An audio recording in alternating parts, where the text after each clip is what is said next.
because now coming into week 6, this is really when your body is starting to adapt. And, really weeks 4 to 6, because it's different for everybody. Weeks 4 to 6 is usually when we start to see the most amount of adaptation from your body standpoint, of getting used to lifting, and it's losing the fight or flight, mentality of retaining water and inflammation and all these different things. There's just so many things happening that have been happening to your body. So, there's some people that lost weight right at the beginning. There's some people that didn't lose any weight. There's some people that gained weight. Now there's some people that are losing weight now. Like, everybody is different, you guys. So, I get a lot of the questions of like, I've gained weight. Is that normal? Yes, it's normal.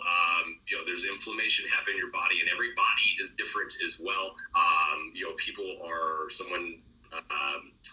Someone posted today about like their body fat went up. By the way, you guys, if you're using the little stand on your scale naked to measure your body fat in your bathroom, be careful with that thing, man. I was just reading about it this morning because someone asked me about it, and we have one at home. I don't use it, but we have one at home. I was looking at that thing, and that thing is like those body weight scales that you step on at home, because it measures electrical impulses and pushes up through one thing up the other. Like, but there's so many other factors. Like, it could be it has like an error margin up to, depending on the model, like up to over 35% error margin in some of these things. So be careful. Like, that's why I'm like a huge proponent of not judging just off of weight and using these body fat things. But like, how do you look?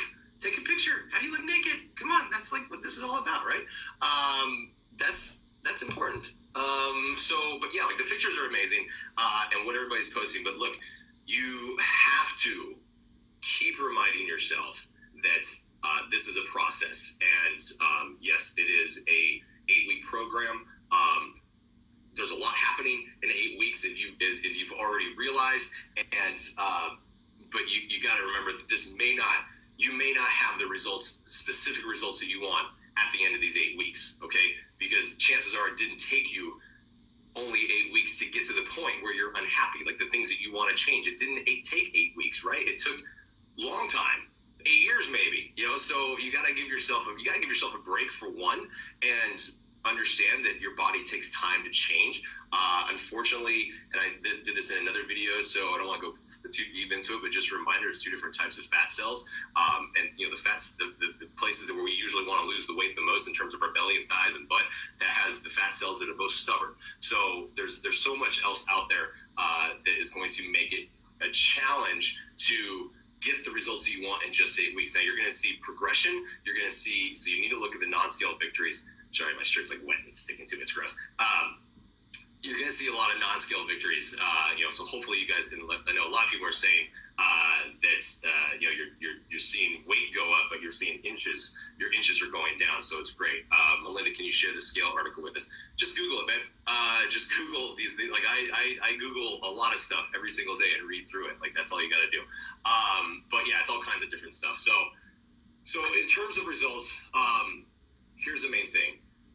You are now coming into the end of what we call the build phase, and then we go into the shred phase. So the build phase was basically saying, okay, look, we're going to really focus on weight progression for the first 6 weeks, from weeks 1 to the end of this week.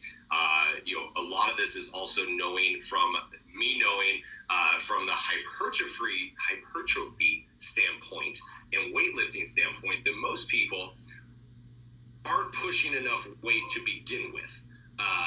From weeks 1 and 2, like I've seen all your guys' videos, and for a lot of people, if you don't normally lift this way, you're going to start with what you're used to, which is the smaller weights, the 2, 5, 10-pound dumbbells, when probably you could start heavier to begin with. So the first couple of weeks, I already know, like, you guys probably weren't lifting the weight that you could lift, and that's why you see such a quick progression. So I want everyone to really understand what that means is, the first 3 weeks, for instance, you might have progressed from 5 10-pound dumbbells or 10-pound dumbbells in your chest press, and all of a sudden you're up to 20s. You're like, wow, that's, a 100% increase, right?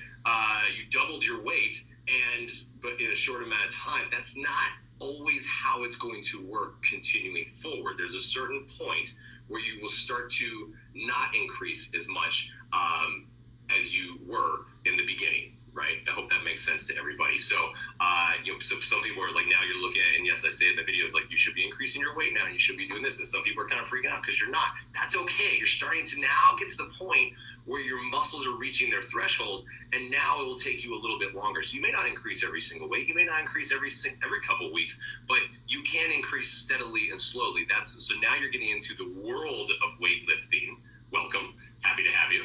That you can now set this up ongoing for years, not just for weeks, but for years. That's what you want to do, is to get to this point where you continue to get stronger as we progress through it, because that's really where it's going to come. So you're not going to always really increase your weight every single week or every 2 weeks. Okay, it's just going to get to the point, but you're still going to be challenging yourself every single week. Doesn't mean you're going to start to stagnate, but you just have to start training your muscles on that one. So that's in terms of weight progression and strength progression. In terms of everything else, it really comes down to you guys be honest with what you're asking yourself to do, and what you're expecting, your expectations, your realistic goals. Like, set realistic goals for yourself. If you came into this program and you're like, okay, I'm going to lose 15 pounds, you have to reevaluate. For a lot of people, especially when it comes to weightlifting, you have to reevaluate, what does 15 pounds mean? And there's some people that are starting to lose some weight, but not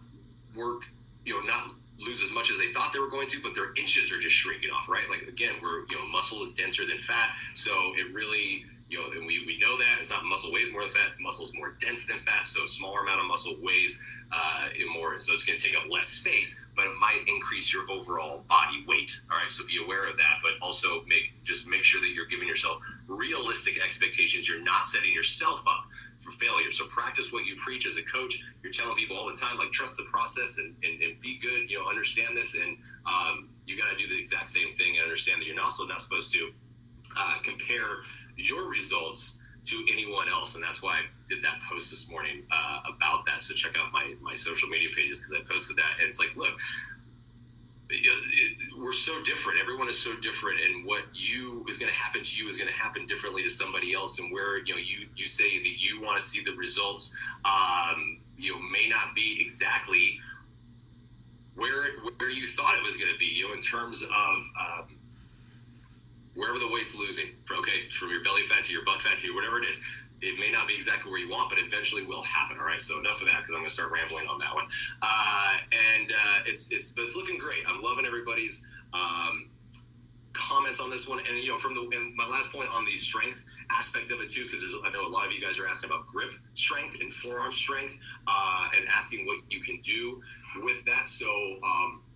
Again, I come from my mentors were old school and trained with the guys back at 1965 Gold's Gym days, and the mentality, the way I was taught was, if you can't pick it up, you shouldn't, because that means that you can't physically hold on to it. So I'm of old school mentality that if I can't pick it up, I'm not going to. So the difference between picking up a dumbbell, and you're getting to this point now where some of you are saying, well, I know my legs can do more, but I can't physically hold on to it.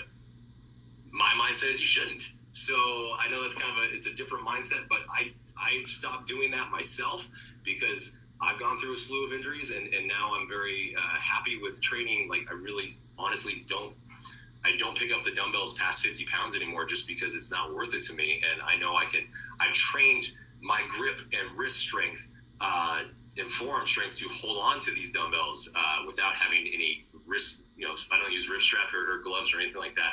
I just like having, now it's different, gloves are different if you don't want to develop calluses, then wear gloves, that's completely fine. But in terms of grip strength, I promise you, just the more you do it, the stronger you're going to get. Okay, it's just, these are muscles right here, and then these are all little muscles too. So you just gotta keep working. Keep working on it. Okay, so there's that. Now let's talk about week 7 and 8. I'm going to keep this really simple and really short, because